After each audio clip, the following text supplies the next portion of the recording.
Il y a beaucoup de voitures, ça vient très rapidement. Quand on nous annonce qu'une voiture est à 5-7 secondes, en 2 virages, elle est juste derrière nous. Donc il faut vraiment s'écarter vite. Et puis tous les paramètres qu'il y a à gérer sur le volant. Et encore, j'en ai pas fait énormément par rapport à ce qu'on peut faire en course. Puis surtout, moi, le plus impressionnant, c'est la vitesse de passage dans les virages rapides. C'est vraiment impressionnant. Ah bah le oui, secteur 1 ici, il est fantastique. Mais il fait un peu peur parfois. Et il a peur. Théo Pourchaire n'est pas prêt pour la fin. On vient vous voir pour évoquer justement les C'est performances de ce décidé. Français. Il avait la Il pression. ne sera pas en On F1. l'imagine. Est-ce que vous pensez qu'il a eu le temps de savourer finalement au volant de l'Alpha et est-ce qu'il s'est bien débrouillé surtout? Oui, il a eu quand même suffisamment de tours pour profiter, mais encore une fois, il y a l'aspect, là je me tourne vers Franck, il y a l'aspect profiter, et puis il y a l'aspect je suis là pour travailler et je dois délivrer une performance. Donc il est dans la concentration pendant toute cette séance. Ouais, profiter c'est très dur en Formule 1 parce que vous êtes tout le temps jugé, il y a énormément de monde autour de vous, là vous voyez 80 personnes sur site, mais il y en a 300 qui sont à l'usine et qui travaillent dans une ops room, vous avez déjà montré ça sur Canal. C'est assez important et c'est assez impressionnant. Je crois que profiter en Formule 1, vous en profitez vraiment quand c'est terminé. Et quand vous savez que c'est votre dernière course et que vous n'avez plus rien à prouver ou vos derniers essais. Et quand vous savez que c'est fini. Là, c'est juste le début pour Théo et je pense que profiter, c'est compliqué. Savourer, c'est une autre chose. Et je pense qu'il a pris énormément de plaisir à rouler là. Mais après, il y a toujours la performance qui vous rattrape. Il y a toujours le chrono qui est là. Et forcément, la tête, elle se met à cogiter. Et puis au final, vous voulez de la performance. C'est tout. Le classement de cette première séance d'essai libre, les premiers tours de roue de ces 4 derniers rendez-vous de la saison, eh bien c'est Carlos Sainz qui s'est imposé avec sa Ferrari en réalisant le meilleur temps. Enfin, il s'est imposé. Il a réalisé le meilleur temps de cette première séance d'essai libre devant Max Verstappen, Lewis Hamilton. Ah oui, il s'est imposé, Carlos.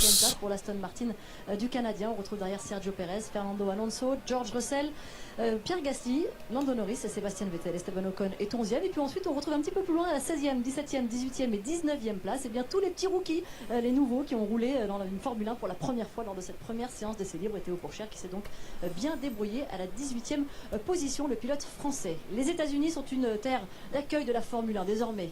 Ils seront présents au calendrier par 3 fois l'année prochaine avec une dernière étape à la Salut Nico Neko et ça n'a pas toujours été, même si la Formule 1 est toujours venue aux États-Unis, eh bien il fut un temps, c'était plutôt le NASCAR et l'IndyCar qui faisaient vraiment légion dans ce pays. Et bien aujourd'hui la Formule 1 a gagné en popularité incroyable. Je vous le disais un petit peu plus tôt, 400 000 spectateurs l'an passé qui sont venus, des nouveaux fans, de jeunes enfants. Voilà, ça fait plaisir de voir autant d'engouement. C'était énorme d'ailleurs de constater cela, d'être témoin de cela. Il y a certains pilotes qui le sont et qui nous font part de leur regard finalement sur cette popularité grandissante ici, notamment Lando Norris, Esteban Ocon et Fernando Alonso. On les écoute. I arrived Monday and there's already like a lot of people waiting at the airport for me, so it's cool. I think you'll see by the numbers on the amount of people arriving this weekend. There's a lot more grandstands this year than there were last year, so even just walking around Austin you see a lot of people in either McLaren or Ferrari, Mercedes shirts, whatever. So yeah, it's cool. I like going unnoticed sometimes, you know, so I'm always hat and hoodie and keep quiet, but it's nice to see so many fans out there. L'engouement qu'il y a pour notre sport de nos jours aux USA, c'est juste incroyable. J'étais hier à jouer à des jeux d'arcade dans une salle d'arcade et il y avait plein de gens qui m'ont reconnu, on a discuté, on a joué à Tekken avec plusieurs fans, donc c'était cool. In the last 3 or 4 years, I think the Formula One is very popular in the US, and last year it was a record here. I think 400,000, something like that. This year is going to be again. So I think it's good to see this younger generation of fans, especially in the US, to embrace Formula One, and hopefully we put a good show. Eh oui, c'est important, c'est bien de voir la popularité grandir de la Formule 1 dans ce grand pays qui accueille, on le rappelle, l'année prochaine 3 épreuves du championnat du monde de Formule 1. Laurent Dupin, elle est grandissante, cette popularité, elle fait venir des stars dès le vendredi. Avant, c'était que le dimanche. Dès le vendredi, on a eu Brad Pitt dans le paddock ici à Austin. Oui, et si on est devant le garage de Ferrari, c'est pas par hasard. On va vous montrer quelques images. D'abord, Charles Leclerc, il est dans la voiture. Ce matin, il était sur le muret des stands parce que c'est Robert Schwartzman qui avait roulé chez Ferrari comme chez Alfa Romeo, donc un jeune pilote au volant. Mais il a fait quelques tours quand même, Charles Leclerc, un petit peu plus tard, en amenant Brad Pitt pour 2 tours dans une Ferrari de route ici sur le circuit des Amériques. Une rencontre entre 2 mégastars. Charles Leclerc qui est un petit peu impressionné. Et puis les caméras Canal n'ont pas lâché ce duo Brad Pitt, Charles Leclerc. Écoutez les réactions à la sortie de ces 2 tours ici à Austin.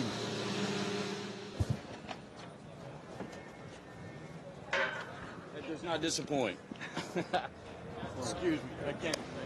No problems. Thank you very much, and see you around during the weekend. Hope you enjoy. Ciao. Ah, il a kiffé Brad. Chauffeur de taxi de Brad Pitt, pas mal. Pas mal, pas mal. Il était très calme, très calme, mais il a adoré, donc c'était vraiment top.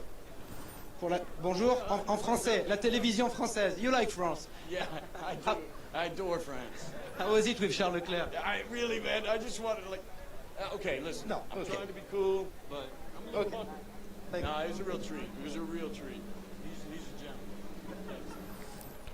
Ok, d'accord. Le mec, Brad Pitt, j'essaie de rester cool, mais je suis un peu tendu. Capté par les caméras Canal+, ok. Tout à l'heure. Il est temps de passer à cette deuxième séance d'essais libres. Tout va bien, Brad. Hein. Prolongé, 1h30, on vous le rappelle, pour les essais pas content d'être là. manufacturier pneumatique Pirelli. Laurent, bizarre, Laurent, cette réaction. Et Julien, on vous retrouve pour cette séance. Et moi, je reste positionné ici pour le podium. J'attends dimanche. On fait comme ça, Micheline, pas de problème. Vous êtes en forme aujourd'hui avec les prénoms et les noms. Hein. Micheline Lafuite, vous connaissez? Écoutez, bah, c'est Marguerite en même temps. Marguerite Lafitte. Vu comment ça a commencé, on craint plus grand chose. Sur une bonne lancée. C'est bien, ça nous met en forme pour cette séance. On est très en forme. Une séance particulière, mon cher Franck, parce que elle est déterminée, dédiée à Pirelli. Ah ouais, c'est vrai que ça dure 1h30 au lieu d'1 heure. Oh là là. Souhaité ardemment par Pirelli. Au secours, ça va être long. Prototype que vous voyez, etc. sur la dureté du pneumatique. Et bien là, les pneus prototypes, en fait, il n'y a rien sur le bord, à part sur la voiture de quelques pilotes, ceux qui n'ont pas pu rouler ce matin, qui eux ont 45 minutes d'exploitation, de développement, qui vont pouvoir travailler. C'est les seuls qui vont pouvoir travailler librement. Les autres, ils n'ont pas le droit de toucher à la voiture, que ce soit l'aileron, que ce soit les barres anti-roulis, les amortisseurs. Nada, et salut, on Jesus 21. Et le programme, il est connu. Hein. Pirelli développe des prototypes 2023, des pneumatiques qui seront donc introduits l'an prochain, avec ici, sur ce circuit des Amériques, des pneumatiques C1, C2, C3, en tout cas des prototypes correspondant à la dureté de gomme C1, C2, C3, les plus durs donc de la gamme Pirelli. Et la semaine prochaine, au même moment, lors de la FP2 du Mexique, eh bien, ce seront des pneumatiques plus tendres, plutôt du C3, C4, C5, que Pirelli testera en prototype là aussi, sur le circuit de Mexico City. Donc cette deuxième séance, étendue d'une demi-heure, 90 minutes au total. Alors, ouais, c'est pas à jour là, le timing, attendez. Essais. D'abord des essais courts, 5 tours comparatifs, une fois 5 tours, puis une autre fois 5 tours. Ils ont pas mis à jour ou quoi? Essais contre essais, vous en avez fait beaucoup. Ah si, ça y est. Dans votre carrière, Franck, avec des prototypes et peu d'essence. Hein. On parle de 20 kg d'essence. Ouais, c'est ça, on va jouer entre 20 et 30 kg. On n'est pas obligé de respecter ces 20 kg, mais on veut rouler sur des chiffres assez bas pour que la voiture soit légère, que ce soit représentatif d'un run qualificatif. Mais potentiellement, McLaren roulera avec 20 kg et Red Bull roulera avec 30. Donc on n'est pas sûr à 100% de ça. Et puis plus tard, on roulera avec ce qu'on appelle du high fuel, donc beaucoup d'essence à bord. On va approcher les 100 kg, 80, 100 kg, ce qui va permettre de faire des plus longs runs. Mais encore une fois, comparer les pilotes et la performance cet après-midi, ça va être très très compliqué. Donc 2 fois 5 tours en mode qualif, 2 fois 8 tours en mode course. Voilà comment Pirelli espère récolter un maximum de données. Le problème aujourd'hui, en tout cas la volonté de Pirelli, c'est d'équilibrer mieux pneus avant et pneus arrière. Les pneus arrière sont très solides, très efficaces, trop par rapport aux pneumatiques avant. Et c'est ce qui a aussi créé du sous-virage chez les monoplaces cette année. Et donc Pirelli veut essayer, en modifiant la structure et les composés de ces pneus, eh bien un peu plus rééquilibrer l'avant et l'arrière et redonner du train avant aux monoplaces 2023. Et pour une fois c'est bien parce qu'on est obligé de rouler avec ces pneumatiques. Normalement Pirelli réalise ces pneumatiques complètement à l'aveugle, ce qui paraît invraisemblable. Moi quand je roulais dans ces voitures là, on travaillait uniquement sur le pneumatique, on développait uniquement le pneumatique. Bien sûr les moteurs, les ailerons, tout ça on faisait, mais sur 3 jours d'essai, 1 jour pour la voiture, 2 jours pour les pneus. C'est normal, c'est ce qui vous relie au sol, c'est là la performance qu'elle doit être gagnée. Aujourd'hui Pirelli travaille complètement à l'aveugle, on le sait, ils ne connaissent pas spécialement le règlement, ils ne savent pas spécialement ce que vont être les voitures, et ils pompent des pneumatiques, c'est déjà pas si mal que ça roule comme ça, malgré le fait que souvent les Pirelli on les moque parce que ça manque de performance. Et là enfin on va mettre des voitures actuelles avec des pneumatiques en prototype, en travail, et on va pouvoir corriger correctement le tir en fonction du retour des pilotes et bien sûr des informations qu'on va tirer des pneumatiques. Et oui, il ne faut pas oublier que les pneus qui ont été designés par Pirelli en format 18, bah bien joué à toi. On t'aura pas l'image mais bon. Ont été designés bien avant qu'on sache quelles seraient les performances de ces voitures. Et puis il y a les performances du début d'année à Bahreïn et il y a les performances atteintes Rebonsoir Johan. En fin de saison. elles ont gagné de l'appui aérodynamique, donc elles écrasent plus le pneu, et le pneu, eh bien, il est de moins en moins adapté à ces F1 qui ont beaucoup progressé depuis le 1er janvier, on va dire ça comme ça. Et puis l'effet de sol aussi, ils n'ont pas travaillé ces pneumatiques pour de l'effet de sol. L'effet de sol, il est arrivé après en cours de route, le pneu était déjà fait, donc c'est forcément toujours un petit peu complexe, compliqué. Je crois que le cahier des charges, c'est avoir des processus, pour l'instant, le match de Paris est gagné, mais il faut un peu plus de performance. Alors, quelques pilotes sont entre guillemets favorisés. Ce sont ceux qui n'ont pas pu rouler ce matin parce qu'ils laissaient leur place à des jeunes pilotes. Charles Leclerc a donc 45 minutes, pas une de plus, durant lesquelles il peut travailler avec les pneus classiques, ceux qui servent. C'est mieux d'être dans son lit, bah ouais, tu m'étonnes. C'est Schwartzman qui le remplace. Tu m'étonnes, tu m'étonnes. On va apparaître des pneumatiques avec les bandes de couleur habituelles. Et salut Roland. De Charles Leclerc, il vient de prendre la piste avec des pneumatiques tendres. Pourquoi il y a 1h30 ? Bah parce qu'ils l'ont expliqué justement tout à l'heure. 30 minutes d'essai Pirelli en plus. La même chose pour Latifi, remplacé par Sargent ce matin. Du coup. Et enfin la même chose pour Bottas qui était remplacé par Théo Pourchaire. Pour notre plus grand plaisir. Ah, franchement, ça me dérangerait pas trop si c'était une heure normale. Mais là, c'est vrai qu'il faut faire tard. Hein. Putain, ça va finir à 1h30 quoi. Qui auront les meilleures informations possibles au soir de cette première journée. Oui, parce que ce matin, on n'a pas vu de pilote faire des longues runs. C'est-à-dire qu'on n'a pas vu les pilotes travailler sur des longues runs pour la course, préparer la course cet après-midi, sachant que c'est quasiment impossible. C'était pas le pire coureur. D'accord. Ça va être très important et bien avantageux pour ces pilotes-là que vous venez de citer. Charles Leclerc qui prend donc ses marques, reprend ses marques sur ce tracé des Amériques. Un seul pilote n'avait jamais eu l'occasion de venir piloter sur ce tracé, c'est Guan Yu Zhou. Tous les autres pilotes ont déjà eu l'occasion de se confronter à ce tracé. Théo Pourchaire le disait, hein, un des plus beaux circuits qu'il ait été donné de voir, surtout au volant d'une Formule 1. Et puis c'est un circuit qui secoue, hein, surtout dans toute la première partie. Vous attaquez ce freinage qu'on va voir là, ce mur absolument gigantesque sur lequel on peut freiner très fort. Donc déjà, la sensation sur les freins, ça vous arrache un peu le cou, les yeux ils vont toucher la visière. Donc c'est assez, ça vous met tout de suite dans le rythme. Et puis là, cette descente, on commence à être à fond absolu. On va rentrer dans des courbes à plus de 300 km/h. Donc forcément, ça vous met un peu dans le rythme. Ah bah je croyais que c'était le frère de... Ah bah j'étais sûr que c'était le frère de Vettel. On était d'accord. J'étais sûr que c'était Fabien, le frère de Vettel. Non pas du tout, c'est un artiste. Je reconnais que je ne le connais pas. Demain c'est pas The Kid. C'est Billy the Kid. Non, Texas. Texas. Walker Texas Ranger. C'est ça. Demain c'est Edge, fils de renommée internationale, en concert le samedi soir du Grand Prix. Alors achetez votre ticket pour regarder la Formule 1 et ensuite vous allez voir votre concert. Exactement. On peut le dire, il y a quelques années, lorsque la F1 est apparue ici à Austin, beaucoup de spectateurs venaient pour le concert et profitaient de venir pour le concert, de regarder les essais. Aujourd'hui, les gens viennent voir la Formule 1 et le super bonus, c'est d'aller voir le concert. Exactement, ça s'est bien inversé, c'est tant mieux. Et de grands artistes sont passés ici, que ce soit Bruno Mars, Pink, Taylor Swift et donc Ed Sheeran sera la tête d'affiche du concert demain soir. On l'aperçoit, l'immense scène qui est dans la longue ligne droite de ce circuit. Et qui Ricardo, oui. Il éclate Lando Norris, incroyable. Avec 200 spectateurs coincés sur les routes. On passe un très bon moment.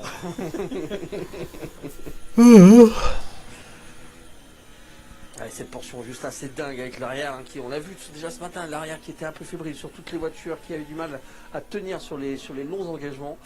C'est toujours un peu le même problème cet après-midi, c'est normal, on a pris de la température sur la piste, certes on a pris aussi un peu de gomme, un peu de grippe, mais quand même, ça suffit pas. Magnussen roule avec des pneumatiques, c'est bizarre ça. Oui, parce qu'il était à la place, il était remplacé par Giovinazzi. Bah, justement, il a des noirs. Regardez. Ah bah peut-être qu'il commence, peut-être qu'il fait ses premières 45 minutes avec les protos et qu'il finira avec les pneus classiques. C'est pas bête aussi. Ou alors, information que nous n'aurions pas, c'est qu'ils ont considéré que c'était le choix de l'équipe de l'avoir remplacé par Giovinazzi, mais que rien ne les y obligeait dans le règlement, et que ce n'était pas un test jeune pilote auquel participait Giovinazzi, qui a été un test très court. Hein.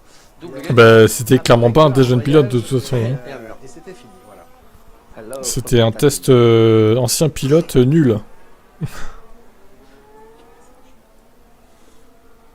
Ce freinage, cette épingle, c'est dur, hein, qu'on a du mal à freiner. En plus, c'est normal, le vent il vous pousse derrière. Au niveau de ce freinage-là, on a vraiment le vent dans le dos et ça empêche un petit peu les voitures de tourner dans ce virage. Ce matin, c'était Verstappen qui s'en plaignait énormément. J'ai pu passer un peu dans les stands tout à l'heure et que ça soit chez Mercedes ou chez Red Bull, les autos, elles étaient démontées de A à Z. C'était un vrai changement qu'ils ont opéré entre la séance 1 et la séance 2. Pas le cas chez Ferrari, ça avait l'air plus calme.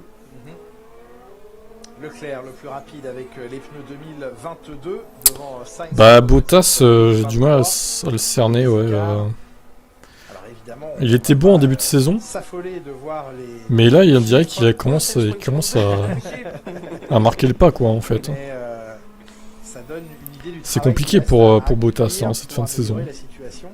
Mais en général c'est comme ça avec lui, de toute façon même quand il était chez Mercedes, hein, il commençait fort et après, au fur et à mesure de la saison, bah, Ça va être Il y génial. aura encore des il s'endormait couvertures quoi. l'an prochain, mais on diminuera encore la température. Aujourd'hui, c'est quoi, 80 degrés? 70. Au lieu de monter en puissance, lui il descend en Et on puissance va, en fait Bottas. encore abaisser ces températures l'an prochain jusqu'à la disparition des Sacré couvertures, concept. Hein. C'est très bien. qui obligera une toute autre structure de pneumatique. Ah, je vois Gunther Steiner avec un brassard noir, donc certainement Ça fait un hommage 2 à jours. quelqu'un disparu, pardon, Ah, c'est rarement pour une naissance.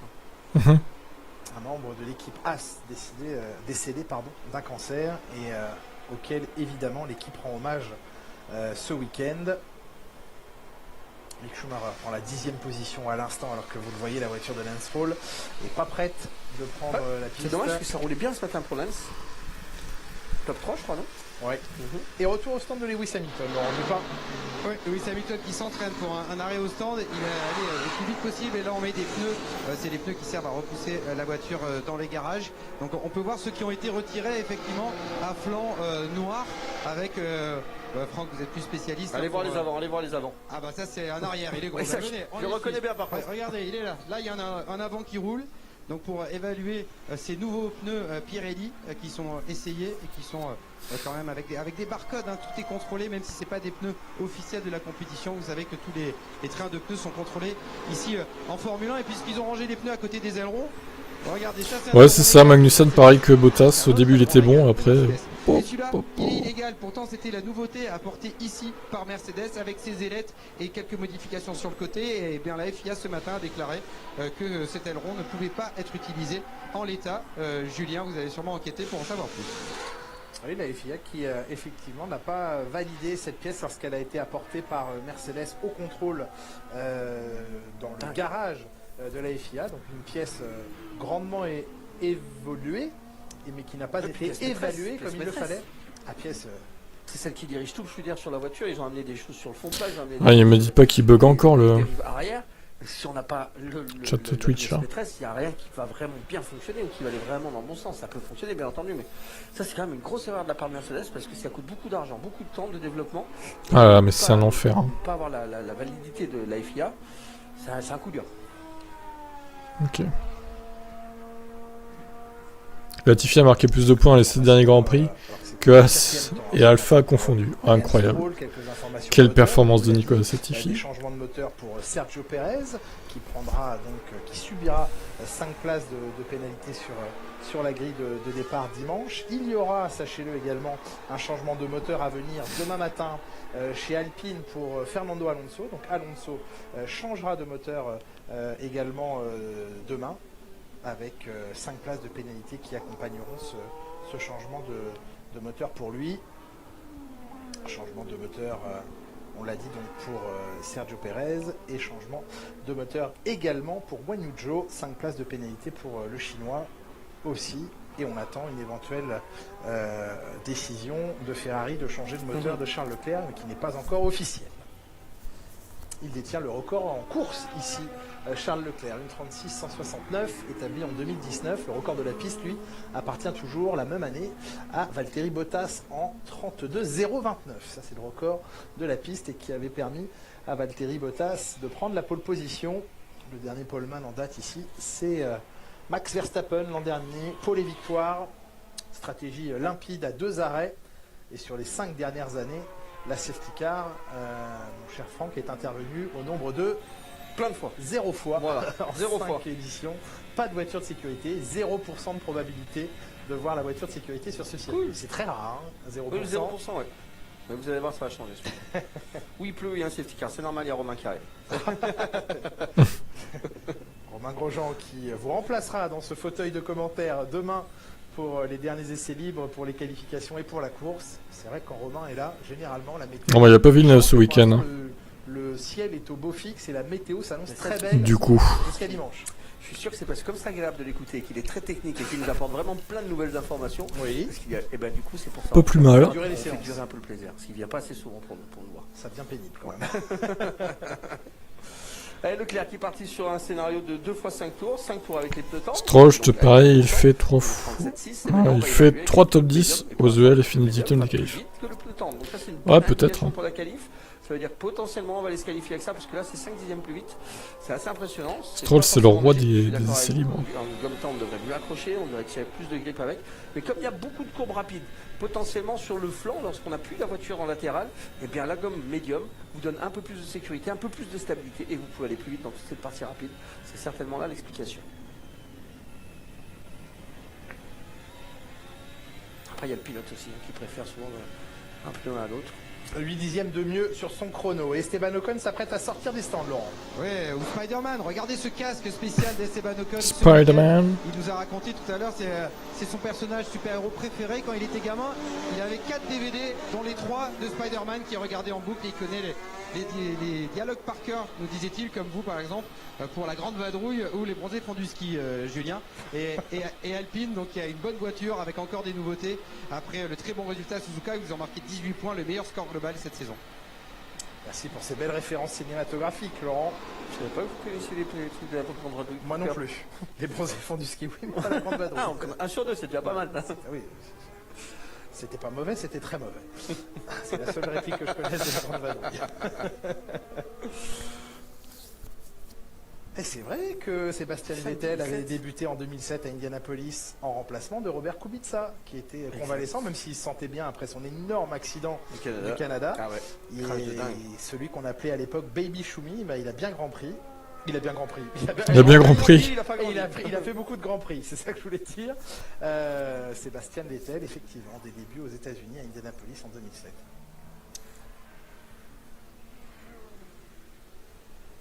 C'est Aston Martin qui va de mieux en mieux, commence à trouver des solutions. Je crois qu'ils ont bien brûlé le budget de cap aussi, non? Alors, eux, ils n'ont pas dépassé le plafond budgétaire, ils ont, comment dire, un petit peu mal géré, on va dire, l'administratif. Ce sont des défauts de procédure c'est un micmac, et pas des dépassements de budget. Sortie des stands de Pierre Gasly à l'instant, qui va prendre la piste, vous le voyez sur ces images Canal+.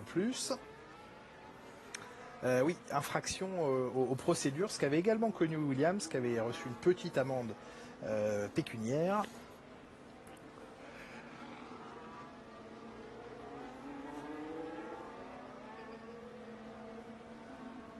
Alfa Romeo qui s'en sort bien avec ses nouveaux pneumatiques. Ricciardo aussi.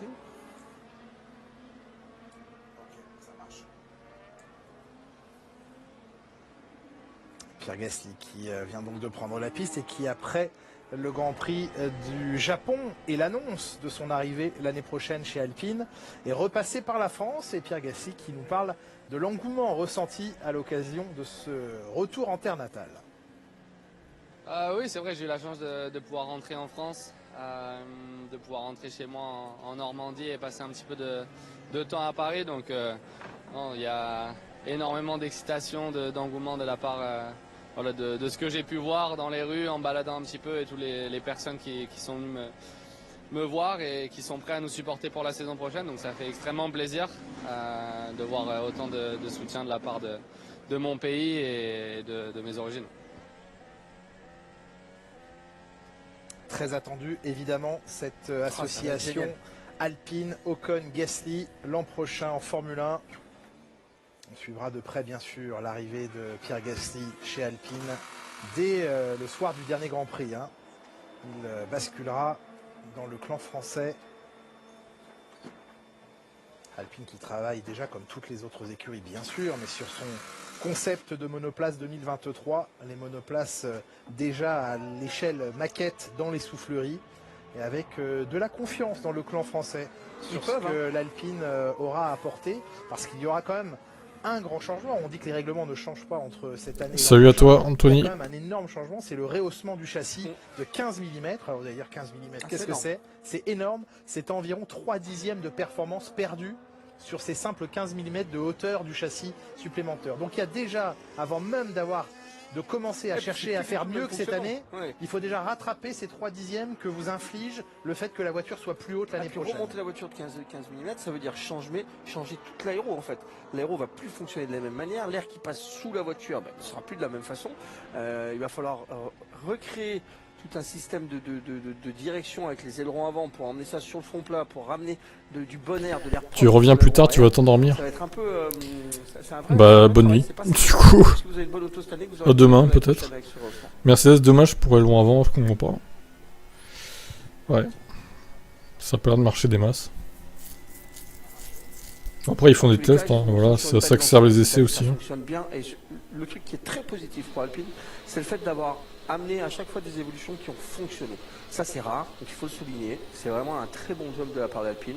Le fait d'avoir réussi à faire ça, très sincèrement, ça vous met en confiance pour la suite. Ça veut dire que vous avez compris la philosophie de la voiture et forcément, ça vous met dans de meilleures dispositions qu'un Mercedes par exemple. C'est bête à dire, mais Mercedes, pour l'instant, ils n'ont pas trouvé les solutions sur la voiture, même si ça va mieux aujourd'hui. Les évolutions qu'ils amènent jusqu'à présent n'ont pas toutes fonctionné, pas toujours bien. Et forcément, il faut d'abord comprendre comment va fonctionner la voiture pour pouvoir la faire évoluer. Est-ce que vous êtes en train de décrire, Franck, tient aussi en un mot la corrélation et corrélation entre ce que la soufflerie vous donne comme information, ce que vos ordinateurs à l'usine vous donnent comme information et ce que la voiture est réellement capable de produire en performance. Tu reviens plus tard cette nuit. Ça, c'est la corrélation. Et aujourd'hui, d'accord, c'est-à-dire la grande force d'une équipe tient bien sûr à 4 heures du mat, pilote, à ses personnels, à ses moyens, mais aussi à sa capacité. Sachant que ça finit à 1h30. Les chiffres en soufflerie et sur les ordinateurs. Et je vais pas faire de rab, hein, évidemment. Dès que ça se termine, je coupe et je monte me coucher. Je mets le résultat sur la chaîne d'abord, évidemment. Puis dodo. Puisqu'il doit marquer des points, c'est ce que Gene Haas lui a demandé. Gene Haas, il était aussi content d'annoncer un sponsor kit pour l'année prochaine parce que depuis la création... marquer des points avec la Haas, c'est un peu compliqué maintenant, les gars. Gene Haas, il est bien gentil, mais bon... sa voiture, elle est pas capable d'aller chercher les points à la régulière. Elle vaut la 13-14e place, quoi, pas plus. Hein. Et encore, ça dépend des grands prix. Bon, ça bug, évidemment. Regardez, ici aux États-Unis, ils sont pas bien placés eux. Le garage. J'ai un nouveau setup. Des VIP juste à côté du stand de Mick Schumacher qui est le dernier. Bon, Pierre, Chicken, endors-toi. Hein. Bousille pas ta nuit pour des essais libres. Hein. J'ai envie de te dire, dors, hein, s'il faut dormir. Non, j'ai pas de nouveau setup. Laurent, vous n'oubliez pas un très... Pourquoi le son n'est pas pareil qu'avant? Curias, au tout début. Ah oui, le genre de boisson énergétique. Oui, qu'on n'a jamais trouvé en magasin. Oh là là là. Ah, ben oui, Richard Storey. C'était son nom. Rich Energy. Dans les paddocks. Et regardez là-haut aussi, là, oui. Regardez cette petite animation, là, ce petit manège là. Vous voyez, ça recule là, la tyrolienne, là. Ils sont 2 ou 3 là-haut. Moi, je sais pas, j'ai rien changé de spécial. Allez-y, Laurent. Peut-être augmenter un peu le son. Ouais, on a le temps. Traversez. Un petit direct de la tyrolienne, on est preneur. Bon, par contre, ce stream, lui, il bug. Hein. Et je sais pas quoi vous répondre. Si c'est ça pendant 1 heure, ça va me saouler. Hein. Allez, on va aller Bye bye. Voilà, regardez comme c'est bien. Peut-être relancer du coup. C'est un enfer.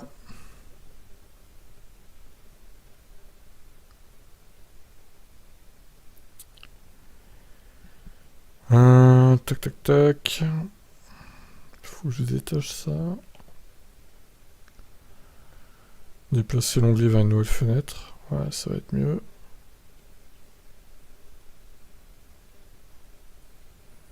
Il est pas trop calé mon timing aussi. Hein.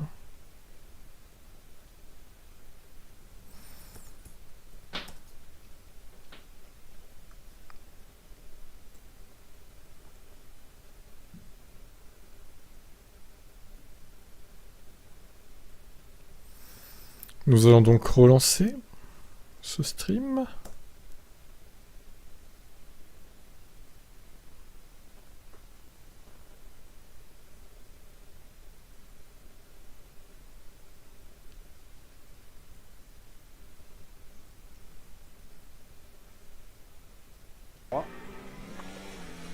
Alors, Alonso ici. Avec ses pneumatiques prototypes. Ah ouais, c'est peut-être le... Ah, le chat qui va venir pour moi maintenant. Allez, vas-y, viens. Oui, c'est devant Louis. Tous ses amis aujourd'hui, hein, Charles. Pose-toi là.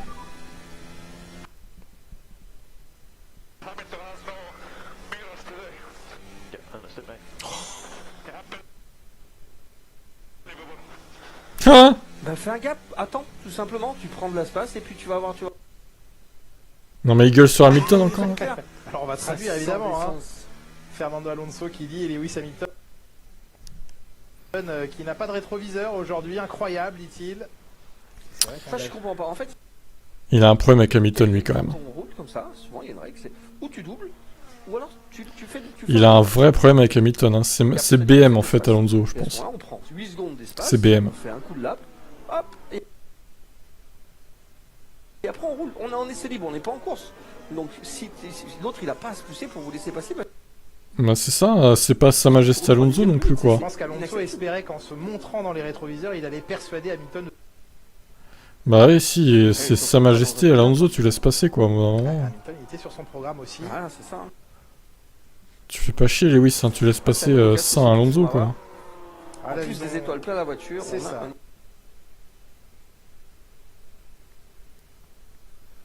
Alonso le casse-burne surtout. Son programme aussi. Voilà, c'est ça. Ah, c'est un nouveau casque aussi pour Schumacher. Ah, en là, plus des étoiles plein la voiture, on a un nouveau casque. Les carrosseries ont évolué ce week-end pour le Grand Prix à domicile. Les combinaisons sont très américaines. Oui, les couleurs. Pas bien sûr que la voiture est les couleurs. Et le casque également. Schum qui doit marquer des gros points hein, sur ses 4 dernières courses, vous l'avez rappelé en première séance. Si c'est pas le cas, il sera plus dans l'équipe l'année prochaine. Et ben voilà, la menace Hülkenberg. Suffit de sonner la cloche. Écartez-vous pour Sa Majesté Fernando. 5e temps pour Mick Schumacher.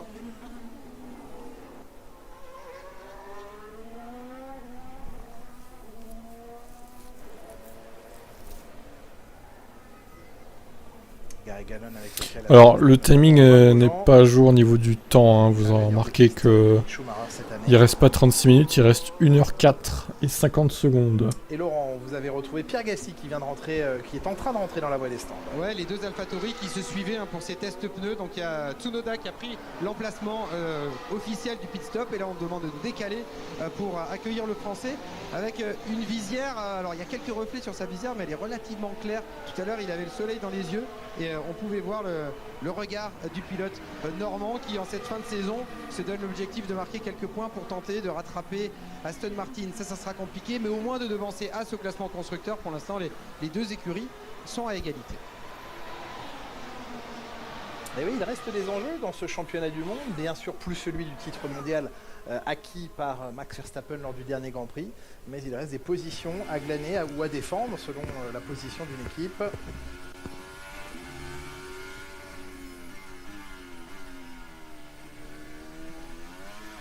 Oh, on se fait plaisir.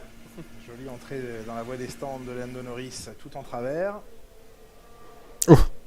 Lando Norris et Daniel Ricciardo qui abordent une nouveauté sur leur monoplace ce week-end alors qu'il n'a pas été déclaré comme pièce aérodynamique mais ni mécanique, c'est vrai, décorative.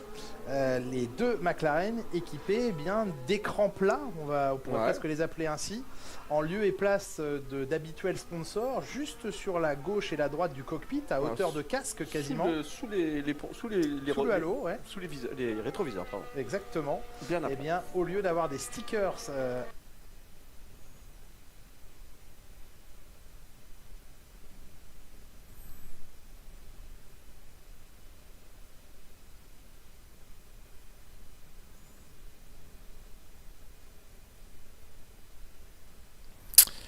Bah ouais, bah tiens, mon stream bug au moment où tu dis ça.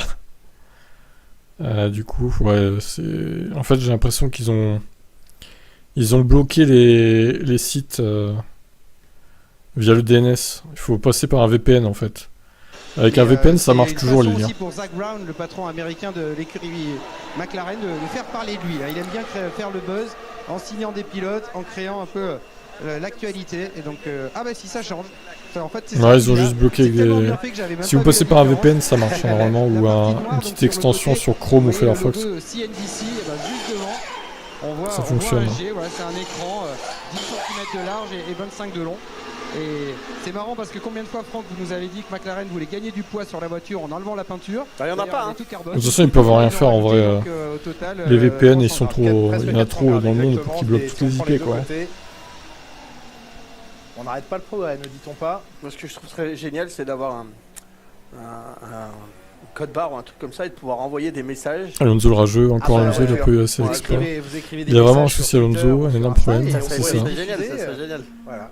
Ça serait un Alonso bon futur chez Calmobi chez à Aston. 20 balles le message. Je pense que, voyons, je pense bah, qu'ils peut-être. ils vont faire un bon Pourquoi pas week-end. 50 Ouais, si vous voulez 50, moi je suis pas sûr de les vendre à 50, mais Peut-être. 20 € le message pour apparaître sur la voiture en course. ma foi, c'est pas mal, non? C'est un déposer le concept, Franck, déposer le Moi concept. j'ai rien déposé du tout, je vais rester avec vous. Vous croyez pas à mon idée? Ah moi aussi, je trouve ça un peu cher le message, mais Et ben on le met à 10 balles. Allez. mettez-le à 2 €, vous en allez avoir des millions. Ah. Carlos en perdition. Tokyo Drift. Bonne info. Être arrière qui se dérobe pour l'Espagnol. On rappelle que la grande majorité des pilotes, 15 d'entre eux, sont en train de tester des prototypes en vue de 2023 dans cette heure et demie de séance. On atteint maintenant la première demi-heure, le premier tiers de séance couvert maintenant. Minuit et demi heure française, vous êtes Debout. toujours debout, toujours là, comme dirait Renaud. Le chanteur, pas la marque. Avec, Bon, j'ai rien dit, vous avez vu. avec un Moi je reste avec mes petits écrans et puis rester mais c'est bien avec, avec les chansons. chanteurs.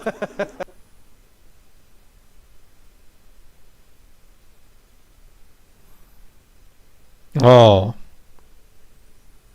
C'est pénible. Hein.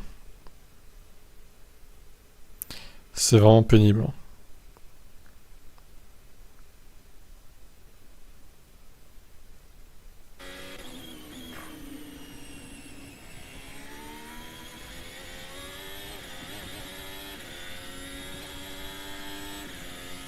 Schum qui est bien hein, sur cette séance. 5ème. Loin devant Magnussen, enfin loin, ouais, 5/10e, c'est très bien. Peut-être qu'il marche à la pression ce jeune homme. Ah, il en manque pas depuis un moment, mais là, bon, là, il est clair. on a passé un cap supplémentaire dans la pression appliquée par ses patrons.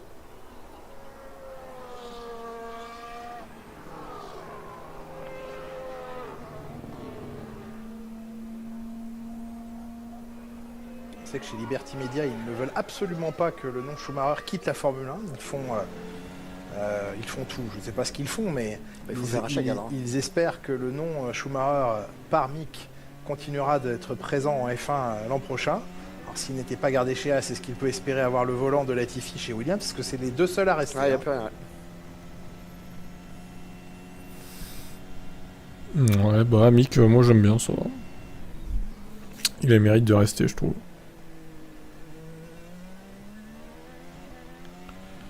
Il mérite sa chance. Une nouvelle fois. Par contre, si en 2023 il s'améliore pas, effectivement, il faudra peut-être reconsidérer les choses.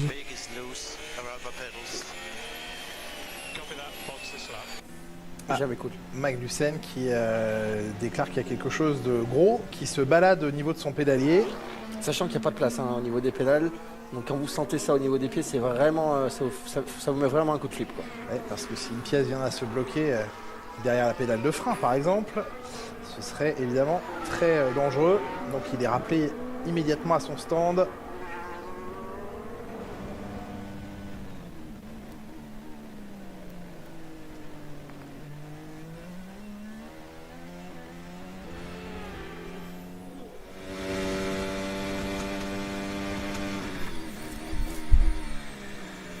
Et qu'il est dur à aller chercher ce point de corde. Cette Williams rebondissante et freinage très tardif, trop tardif, avec un Bloqué blocage de d'entrée de roue. jeu. Et pourtant, le freinage ici, il est facile. Hein. Vu que ça monte énormément, enfin, il est facile. Il n'y a rien de facile. Eh mais ça fait que bugger là, ça me saoule. Hein. Infect ce stream. Hein. Alors on retrouve ici à la fin du deuxième secteur Lando Norris. confirmation aussi, on parlait des tests jeunes pilotes tout à l'heure, que c'est bien Mick Doohan. Non, Jack Doohan, pardon. Mick, il peut monter dedans aussi. Oui, il peut aussi, c'est son papa. J'ai toujours du mal entre les deux. Jack Doohan, le jeune pilote de la filière alpine, qui pilotera à Mexico et à Abu Dhabi l'Alpine, en lieu et place d'Esteban Ocon et de Fernando Alonso. Tous ces cœurs, dis donc. Puis on parlait il y a quelques minutes des préparatifs des écuries en vue de 2023. Les monoplaces sont déjà donc dans les souffleries. D'après les rumeurs et d'après les échos que l'on a dans le paddock, Mercedes changerait complètement de concept l'année prochaine et mettrait à la poubelle tout ce travail de cette année, repartant sur un concept beaucoup plus proche de celui de la Red Bull. C'est qu'ils connaissent surtout. Oui, c'est à l'heure actuelle une rumeur en tout cas qui bruisse, mais nos oreilles que l'on laisse traîner ça et là convergent vers ce choix. Ils ne supportent plus d'être arrêtés en ligne droite, ils ne trouvent pas la solution de la traîner. Ils ont trouvé de la solution pour refroidir la voiture malgré ces tout petits pontons, mais il faut bien avouer que pour la traîner et pour la vitesse en ligne droite, ils ne trouvent pas la solution. Ils ont changé plein de choses, mais ça ne marche pas. L'inconstance, l'inconstance de la voiture, d'un Grand Prix à l'autre, d'une séance à l'autre même. Ah bah putain, vraiment la W13 elle aurait été ratée jusqu'au bout quoi. Mercedes à s'orienter vers un concept totalement différent de ce qu'elle a fait cette année. Alors converger vers le concept le plus efficace aujourd'hui, à savoir celui de la Red Bull, c'est une chose, mais vous repartez avec un an de retard. Il faut le faire. Il faut le faire et voilà. Sachant qu'aujourd'hui ils sont pas très loin de faire des bonnes choses. Compliqué. Laurent dans les stands avec la Ferrari de Leclerc qui est rentrée. Ouais, avec ses gommes médium pour Charles Leclerc, puisque lui il a le droit de tester les pneus du week-end. Ils ont chaud les pilotes, ils semblent tout rouge du visage, le pilote monégasque, il enlève les gants dès son arrivée. Lui qui espère bien gagner, même si ce week-end s'il y a des pénalités moteurs ça va être compliqué. Il a gagné que 3 fois cette année, il est sur une série de 4 podiums en 4 courses, c'est quand même mieux que tout l'été, il avait fait un seul podium en 9 Grands Prix. Mais pour Ferrari clairement il y a un déficit de performance cette saison, en tout cas cette fin de saison.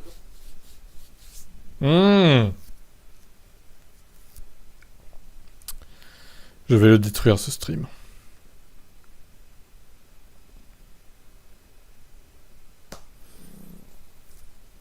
Je vais l'éclater quoi.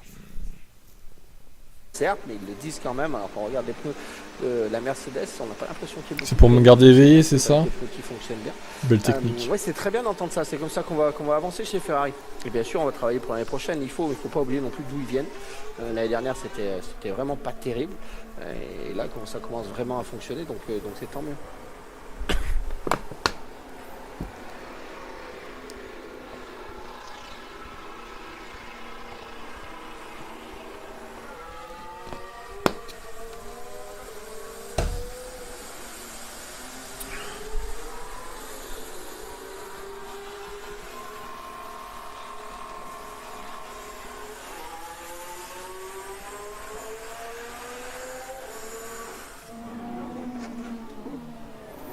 D'une heure de roulage dans cette première journée ici à Austin. On continue d'évaluer donc chez Pirelli après les runs courts en mode qualif, les modes longs type course avec donc beaucoup plus d'essence et toujours ces prototypes que doivent tester les écuries, mais avec des monoplaces qui ne sont pas optimisées en termes de réglage pour ces pneumatiques, mais l'évaluation et le nombre de données récoltées par Pirelli va évidemment être crucial et capital en cette FP2 d'Austin. Il en sera de même à Mexico la semaine prochaine. Mexico, configuration totalement différente de circuit, altitude très élevée. Ah ouais, plus dur pour les moteurs. L'altitude, pas d'air, les turbos qui souffrent un peu. Les virages de Mexico qui permettront à Pirelli d'utiliser des gommes un petit peu plus tendres pour ce qui est des prototypes, mais ce seront les mêmes pneus en course par contre qu'ici ce week-end. Ah oui, il va falloir un peu des pneus tendres parce que forcément comme on est en haute altitude, la densité de l'air est moindre et ça appuie moins sur les carrosseries, donc ça veut dire qu'on a moins d'appui aérodynamique et il va falloir aider un petit peu avec le pneumatique. Chez AlphaTauri, il se murmure, il se voudrait que Pierre Hamelin, l'ingénieur de Pierre Gasly, ne suive pas le pilote français chez Alpine l'an prochain. Vous êtes nombreux à nous poser la question, est-ce que Pierre emmènera avec lui son ingénieur chez Alpine? À l'heure où l'on parle, ça n'est pas prévu. Les choses peuvent encore évoluer pendant l'hiver, mais à première vue, il n'est pas envisagé que Pierre Hamelin accompagne le français chez chez Alpine. Ah, c'est peut-être aussi le bon moment de tout changer. Ah, leur collaboration.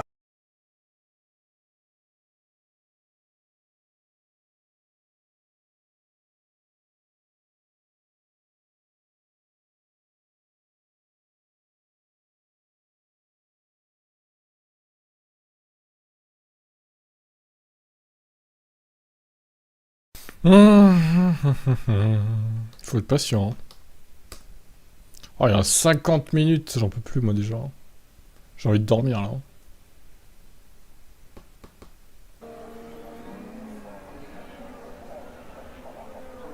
J'adore cette configuration de circuit avec les grandes pelouses qui sont autour, ça me fait penser beaucoup à ces Ah, grosses ça y est, on a retrouvé un drone.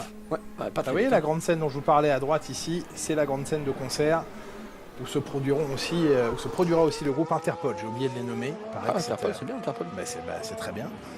Et Ed Sheeran. Voilà. C'était la page musicale de cette deuxième séance d'essai libre. Vous connaissez des chansons de Ed Sheeran ou d'Interpol? Ouais, Interpol, ouais, plus que Ed Sheeran. D'accord, on vous écoute, allez-y. Ouais, je vous en prie. Pardon, j'ai mal à la gorge. Ah là là. Je suis désolé. Tout à l'heure pour la 3e séance. Ah oui. Très bien, on le note. Avec Notez Romain rien du Grosjean, tout. on ne manquera pas de venir vous chercher dans la voie des stands pour nous chanter quelque chose. C'est la fin de saison, on peut se lâcher. Oui, bah, bien sûr. Elle a quelle heure en France, la 3e séance? Moi, je veux juste savoir ça. La 3e séance à 20h40 Ah, française. c'est beaucoup trop tôt. Je peux pas gâcher la soirée de beaucoup de Français. Oh, mais voyons. Ils sont des millions à attendre que vous chantiez. Ah, bah, bien sûr, bien sûr. N'attendent que ça. Voilà. Eh bien, cette Mercedes est belle, hein. Bah oui. C'est belle, foula. Si elle était aussi rapide qu'elle est belle, ça aurait beaucoup aidé Lewis Hamilton et George Russell cette année. Malheureusement, le concept Mercedes n'a pas fonctionné. Pas suffisamment en tout cas. Parce qu'il ils ont appris des choses quand même. Hein. Il reste la 3e force du plateau, mais c'est loin des standards évidemment de l'écurie.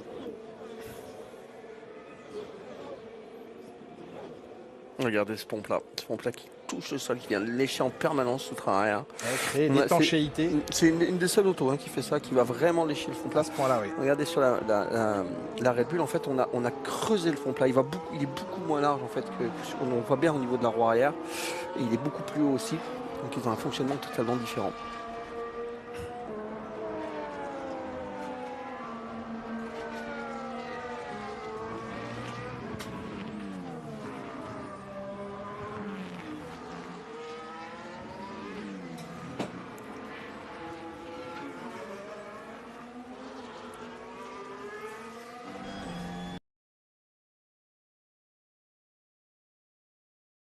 D'accord, Diane. Et ça bug encore. En fait, ça bug toutes les 3 minutes, quoi, à peu près. Magistral. Oui, ça, c'est celui-là. Très bien. Je sais pas à quelle heure il est chez toi, mais ici, il est minuit 42, donc... Commence à se faire tard, là.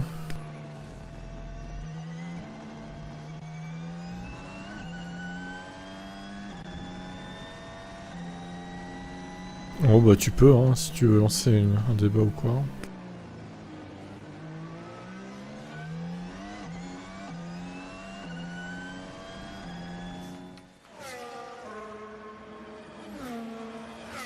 Red Bull qui reste évidemment sous le coup d'une éventuelle sanction. On attend toujours les décisions de la FIA, les éclaircissements et la transparence de l'organe régulateur de la Formule 1 sur le dépassement budgétaire de Red Bull. Beaucoup de sujets qui ont été traités depuis le dernier Grand Prix, notamment liés au dernier Grand Prix à Suzuka, le Grand Prix du Japon. Plusieurs thématiques qu'on peut aborder. Franck, il y a eu celui de l'attribution des points. Alors on va rappeler que les points ont été totalement attribués au Japon. Eh ben, il n'y a pas de sanction qui a été donnée, comme ils disent là. Donc, moins de 75% de la distance. Pour autant, pas de la règle a bien transparence. été respectée, mais cette règle, elle a une faille. Et c'est tout simplement le temps qu'il restait au total de Grand Prix, puisque les nouvelles réglementations permettent de distinguer plusieurs portions de Grand Prix et une distance couverte plus ou moins importante. Et il y a 3 catégories de distance, mais ça, ce sont des quantités de points attribuée si la course ne reprend pas après un drapeau rouge. Et dans le cas du Japon, la course elle a bien repris après le drapeau rouge, sauf que l'on atteignait la limite des 3 heures maximales d'épreuve et qu'il a été impossible de couvrir une longue distance de Le Grand Prix. DNF. Ce que je voulais dire, c'est que si par exemple dans le cas du Japon, si on Ok. avait repris que pour Bien 5 joué. tours, Totalement d'accord. Oui. tous les points auraient été attribués. Oui, absolument. Donc Tous on les aurait fait 5 tours de course, mais C'est tous ça. les points sont attribués parce Exactement. qu'il y a eu drapeau rouge et qu'on est reparti Et que après ça le a drapeau duré rouge. très longtemps, que l'interruption a duré Ok. très longtemps. La FIA a donc appliqué correctement la règle, mais la règle, évidemment, dans son esprit, elle n'est plus la bonne, et donc cette règle d'attribution des points va être révisée en vue de 2023, parce que clairement, le Grand Prix du Japon a révélé une faille. Quand on reste très longtemps sous drapeau rouge, mais qu'on repart pour une courte durée ou une courte distance, eh bien, cette règle ne s'applique plus. Ça a envie de me casser les couilles si demain c'est pareil, hein, franchement. Je vais peut-être reprendre l'autre que j'avais tout à l'heure. Voir si ça remarche. Voyons, testons.